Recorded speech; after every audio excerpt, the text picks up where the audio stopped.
नमस्कार. आज आपण उन्हाळी वाळवणाच्या रेसिपीजमध्ये पोह्याचे पापड कसे तयार करायचे हे पाहणार आहोत. हा पापड पाहणा तळल्यानंतर अगदी तिप्पट चौपट कढईभर फुललेला आहे. अजिबात तेलकट स्वरूपाचा न होता मस्त असा खुसखुशीत तयार झालेला आहे. चला तर रेसिपीला सुरुवात करूयात. पापड तयार करण्यासाठी मी या ठिकाणी अर्धा किलो पोहे घेतलेले आहेत. स्वच्छ आधी साफ करून निवडून चाळून घेतलेले आहेत. आपण नॉर्मली पोहे बनवण्यासाठी जे पोहे वापरतो ना तेच या ठिकाणी घ्यायचे आहेत. आता हे सर्व अर्धा किलो पोहे थोडे थोडे करून कढईमध्ये घालायचे आहेत आणि अगदी कमी ते मध्यम आचेवरती मस्त असे कुरकुरीत होईपर्यंत भाजून घ्यायचे आहेत. अशा प्रकारे सर्व पोहे मी भाजून घेतलेले आहेत. आता एका मिक्सरच्या भांड्यामध्ये थोडे थोडे पोहे काढायचे आहेत आणि जेवढी शक्य होईल ना तेवढी एकदम बारीक अशी पोह्याची पावडर तयार करून घ्यायची आहे. हे पहा, अशा प्रकारे मस्त अशी मी पावडर तयार करून घेतलेली आहे. मिक्सिंग बाउलमध्ये काढून घेऊयात. याच पद्धतीने आपण उरलेल्या सर्व पोह्याची पावडर तयार करून घेऊयात. अर्धा किलो पोह्याची जवळजवळ माझी एवढी सारी ही पावडर तयार झालेली आहे. पण मी एकाच वेळी एवढे पापड तयार करणार नाही. त्यामुळे ना साधारणतः एक वाटीभर पोह्याच्या पावडरचे पापड तयार करणार आहे. ह्या वाटीने मी एवढेच पापड तयार करणार आहे. हे पहा, वाटीमध्ये हे पीठ भरताना अगदीच हलक्या हाताने न भरता चांगलं असं दाबून घ्यायचं आहे. ज्या वाटीने आता आपण पोह्याची पावडर मोजून घेतली ना त्याच वाटीने पुढे पाणी देखील मोजून घेणार आहे. या ठिकाणी काही मसाले घेतलेले आहेत. आता एका मोठ्या पातेल्यामध्ये ज्या वाटीने पोह्याची पावडर मोजून घेतली त्याच वाटीने मोजून बरोबर 2 वाट्या पाणी घातलेलं आहे. पाण्याला चांगली उकळी आली की लगेचच यामध्ये एक मोठा चमचा लाल तिखट, एक मोठा चमचा जिरे आणि ओव्याची पावडर, 1 चमचा पापड खार आणि चवीनुसार मीठ घातलेलं आहे. आता हे घातलेले सर्व मसाले व्यवस्थित मिक्स करून घेतलेले आहेत. पाण्याला देखील मस्त अशी खळखळून उकळी आलेली आहे. उकळी आल्यानंतर लगेचच पोह्याच्या पावडरचं पीठ ह्या उकळत्या पाण्यामध्ये घालायचं आहे. 1 वाटी पोह्याच्या पावडरसाठी बरोबर त्याच वाटीने मोजून 2 वाटी पाणी घ्या. हे अगदी परफेक्ट प्रमाण आहे. गॅसची फ्लेम कमी ते मध्यम ठेवायची आहे आणि व्हिडिओमध्ये दाखवते त्याप्रमाणे फटाफट लाटण्याने व्यवस्थित असं मिक्स करून घ्यायचे आहे. खिशी घ्यायची आहे म्हणजे कसं गुठळ्या वगैरे होत नाही. तळापासून चांगलं असं हलवून घ्यायचं आहे. आता या ठिकाणी ना 1 वाटी पोह्याचे पावडरचे हे पीठ शिजण्यासाठी साधारणतः कमी ते मध्यम आचेवरती 10 ते 15 मिनिटं लागणार आहे.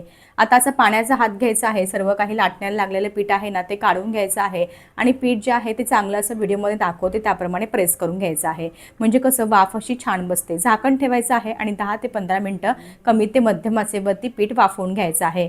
मध्ये मध्ये 4-4, 5-5 मिनिटाला झाकण ओपन करून तळापासून चांगलंच हलवून घ्यायचं आहे. म्हणजे कसं पीठ तळाशी लागणार नाही. हे पहा, साधारणतः 15 मिनिटं झालेली आहेत. कमी ते मध्यम आचेवरती पीठ मस्त असं शिजवून घेतलेलं आहे. पिठाची मस्त अशी गोळी तयार झाली, याचा अर्थ पीठ छान असं शिजलेलं आहे.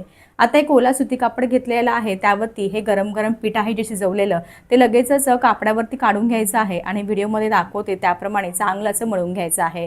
जेवढं तुम्ही हे पीठ चांगलं असं मळून घेणार ना तेवढे तुमचे पापड छान असे तयार होतात.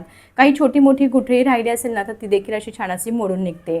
हे पहा, चांगलं असं पीठ 4-5 मिनिटं मी चांगलं असं मळून घेतलेलं आहे. परफेक्ट मस्त असं मऊसूत पीठ आपलं ह्या ठिकाणी पोह्याच्या पापडांचं तयार झालेलं आहे. एकही थेंब तेलाचा वापर न करता मी हे पीठ मस्त असं तयार केलेलं आहे.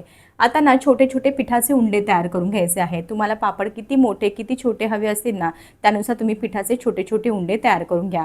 मी सुरुवातीला 5-6 पापड तुम्हाला तयार करून दाखवते. उरलेलं जे पीठ आहे ना ते प्लास्टिकच्या थैलीमध्ये झाकून ठेवायचं आहे. म्हणजे कसं पीठ गरम गरम असताना पापड तयार केले ना पापड मस्त असे पातळसुद्धा होतात. आज मी पापड बनवायच्या मशीनमध्ये तुम्हाला हे पापड तयार करून दाखवत आहे. ह्या प्रकारची मशीन असते. मशीनच्या आकाराचे प्लास्टिकचं कागद देखील कापून घेतलेले आहेत. कागदांना फक्त पहिल्यांदाच पापड तयार करताना तेल लावायचं, नंतर अजिबात तेल लावायचं नाही. उंड्याच्या वरती खाली असा कागद ठेवायचा आहे आणि मशीन प्रेस करून घ्यायची आहे. हवा तेवढा पातळ पापड तयार होतो. जर तुमच्याकडे असं मशीन नसेल ना तर वरती खाली सेम व्हिडिओमध्ये दाखवल्याप्रमाणे कागद ठेवायचा आणि लाटण्याने सुद्धा तुम्ही हे पापड लाटून घेऊ शकता. हे पहा, अशा प्रकारे काही पापड मी तुम्हाला तयार करून दाखवलेले आहेत. बरोबर आपले 1 वाटी पोह्याच्या पावडरमध्ये 80 ते 90 मध्यम आकाराचे पापड तयार झाले. पहिला दिवस घरातच पंख्याखाली सुकवले, नंतर 2-3 दिवस कडकडीत ऊन दाखवलं. मस्त असे पापड सुकले गेले आहेत. आता हे पापड पाहणं तळल्यानंतर मस्त असे तिप्पट चौपट कढईभर फुललेले आहेत आणि हे पापड ना अजिबात कडक स्वरूपाचे होत नाहीत. मस्त असे खुसखुशीत तयार होतात. विशेष म्हणजे अजिबात तेलकट होत नाही. व्हिडिओमध्ये सर्व सांगितलेल्या टिप्स आणि ट्रिक्स वापरून तुम्ही हे जर पापड तयार केले ना तुमचे पापडसुद्धा असेच परफेक्ट तयार होतील. हे पहा, साईज पाहून घ्या पापडची. अगदी तिप्पट चौपट फुललेले आहेत. अजिबात तेलकट झालेले नाही. कशी वाटली तुम्हाला रेसिपी? आवडली असेल तर जरूर करून पहा. असेच भेटूया एका नवीन आणि सोप्या रेसिपी.